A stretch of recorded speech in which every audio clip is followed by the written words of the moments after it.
So thank you again, Dr. Young, for joining us today, and we're very excited to have you presenting this afternoon for the Early Childhood Interventions in China panel. And first, we just wanted to comment on this huge breadth of experience that you have working in early childhood development. You've done basically everything, and we were just curious, like, how that started for you, how you first became interested in early childhood, and how you took your first steps getting involved in development policy. I started my career as a pediatrician, and I came to realize that many of the child health issues really were very closely linked with the social and community issues that affected more on the children's development. And therefore, I moved towards public health, trying to kind of expand that scope, to address how can we improve children's health at kind of a little larger scale. So with that, I have been working with countries on public health issues, child health, and during that time, China in 1982, this is a very long time ago, 82, joined the UN, and I was asked to join a World Bank mission to look at China's primary healthcare system.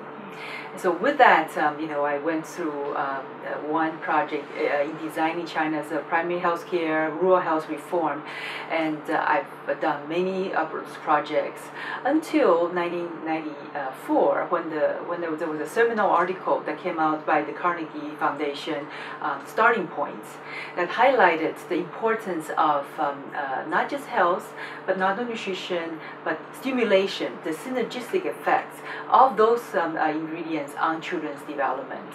So that brought me back from working on health system reforms back to pediatric child health, but having much more of a broader look.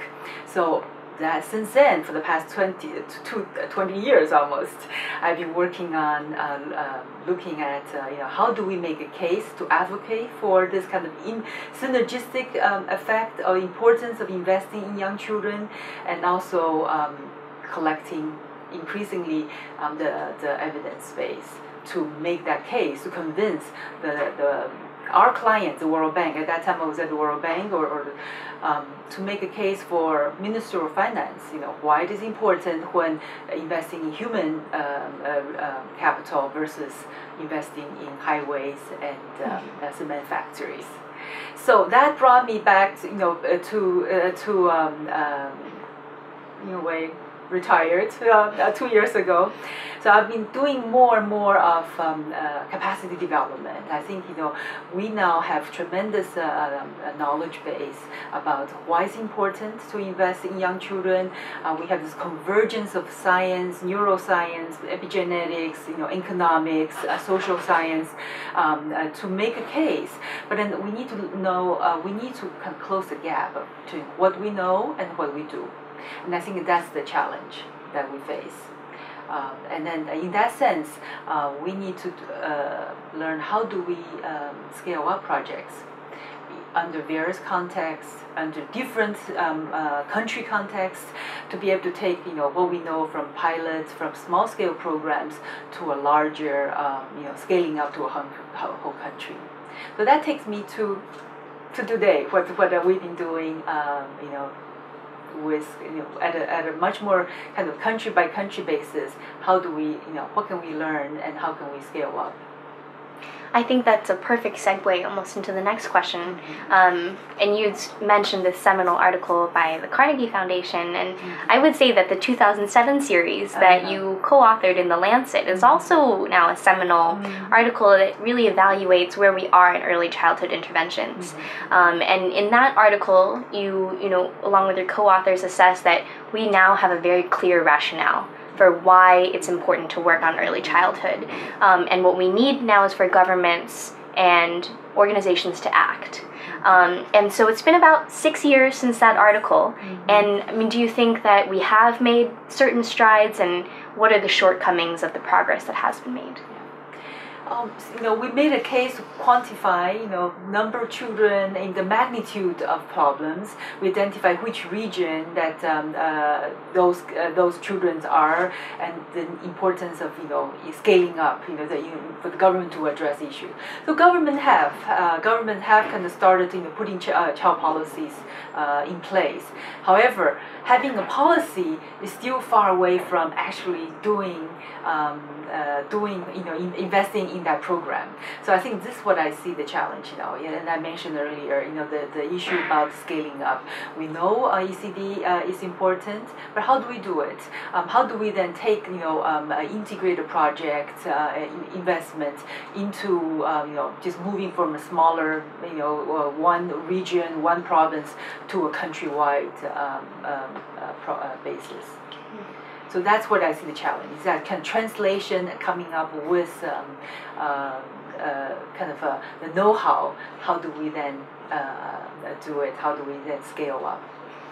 Well, maybe that speaks to this last question we have for you about you've been part of this movement to really inspire a lot of people to go into early childhood, and we clearly have challenges to still surmount. But what are the key skills that you think young people going into early childhood development need to have to scale up or maybe address some of the other challenges?